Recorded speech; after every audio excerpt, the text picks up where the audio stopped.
Encore l'autre jour, dans les commentaires d'une de mes vidéos TikTok, on m'a dit « Mais comment ça se fait que tu dis de pas craquer sur les dépenses inutiles et là on te voit avec un café Starbucks à la main ?» Oui, en effet, il doit m'arriver une fois tous les 6 mois à peu près d'acheter un café chez Starbucks. Mais alors, est-ce que je suis vraiment en train de perdre la boule et de faire tout le contraire de ce que je dis? Et est-ce que par exemple mes achats de café Starbucks m'empêchent vraiment de m'enrichir? C'est ce qu'on va voir dans cette vidéo. Si tu ne me connais pas, moi c'est Amélie. Sur cette chaîne, on parle de gestion financière, de gestion de budget, d'investissement, etc. Et mon but, c'est de remplacer mon salaire par des revenus passifs et notamment des dividendes. Alors on va se demander, est-ce que acheter des cafés à emporter, ça t'empêche vraiment de t'enrichir?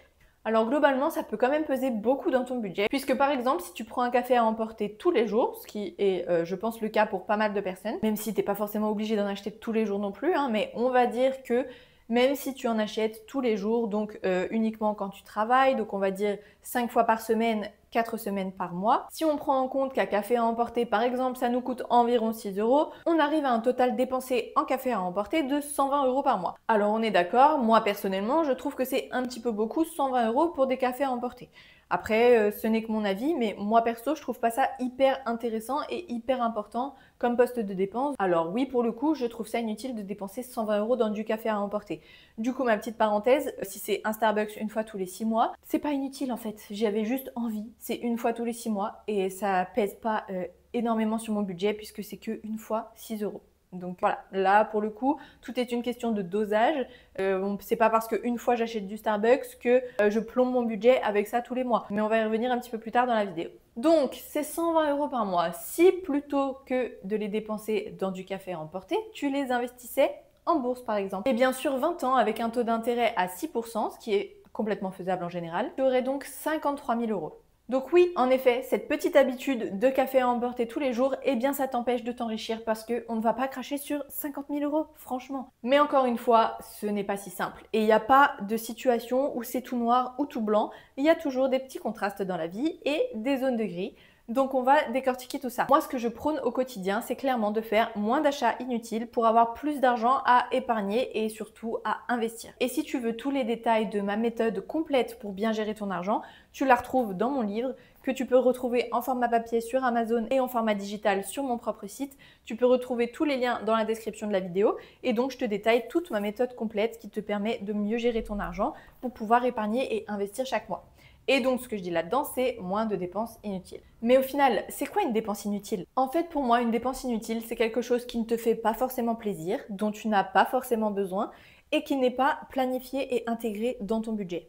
Ça, c'est une dépense inutile. C'est impulsif, c'est habituel, c'est entraîné par d'autres parce que le contexte fait que, et au final, tu te retrouves à dépenser de l'argent et tu n'en avais même pas vraiment envie. Par exemple, un café juste parce que ta copine t'y emmène alors que vous avez déjà mangé McDo et pris un goûter à la boulangerie, si t'en as plus vraiment envie, ça, je trouve que ça peut être une dépense inutile, surtout si ça se répète très souvent. Si tu vas juste prendre une bière parce que tes collègues y vont et qu'on fait ça tous les jours, ça c'est une habitude que tu prends, tu y vas sans même y penser, tu n'apprécies même pas tant que ça c'est une dépense inutile. Mais après, ça peut aussi être un vrai plaisir pour toi. Peut-être que acheter un café tous les jours quand tu vas au travail, c'est un vrai plaisir pour toi. Tu en as vraiment besoin pour être dans une bonne ambiance, pour avoir une bonne énergie, être de bonne humeur tout simplement. En fait, peut-être que c'est important pour toi et il n'y a aucun mal à ça. Pour chaque personne, les bonheurs sont différents. Ce qui nous fait plaisir, c'est différent pour chacun et il n'y a aucun problème. Si un café tous les jours, c'est vraiment important pour toi et tu le savoures pleinement et tu adores ça et tu ne peux pas t'en passer, eh bien ok, c'est ok et ce n'est pas du tout une dépense inutile dans ce cas-là, surtout qu'il te suffira simplement de l'intégrer à ton budget et puis d'adapter ton budget en conséquence pour te permettre d'épargner et d'investir. Mais si ton café c'est important pour toi, peut-être que tu vas dépenser un petit peu moins en restaurant ou bien dépenser un petit peu moins en shopping et puis tu vas pouvoir épargner et investir dans tous les cas parce que tu vas juste prioriser cette partie de ton budget qui est ton café à emporter et il n'y a aucun problème là-dessus et c'est pas parce que Pierre, Paul ou Jacques trouvent que le café à emporter c'est inutile que pour toi aussi c'est inutile. Non, clairement, et ça ne va pas t'empêcher de faire ton budget et d'investir et d'épargner.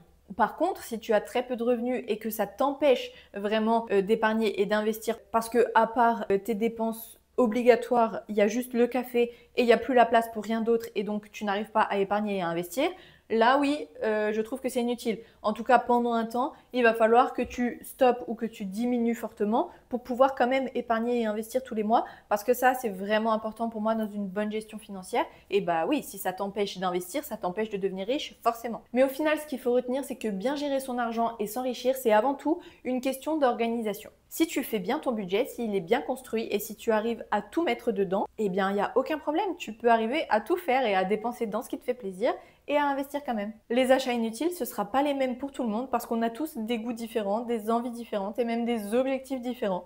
Et l'achat inutile pour toi ne sera pas un achat inutile pour un autre et inversement. Et c'est ok, on est tous différents. Donc c'est important de ne pas forcément cracher sur tous les gens qui achètent des cafés à emporter, ni de culpabiliser si toi tu aimes les cafés à emporter. Certains oui vont trouver ça inutile et toi tu trouveras d'autres choses inutiles. Donc en conclusion, je te dis clairement que non, acheter des cafés à emporter même tous les jours, ça ne t'empêchera pas forcément de t'enrichir si tu es bien organisé et que tu sais gérer un budget. Voilà, je te remercie d'avoir regardé cette vidéo, j'espère qu'elle t'aura plu. On se retrouve bientôt dans la prochaine et d'ici là, n'hésite pas à me retrouver sur tous mes réseaux sociaux.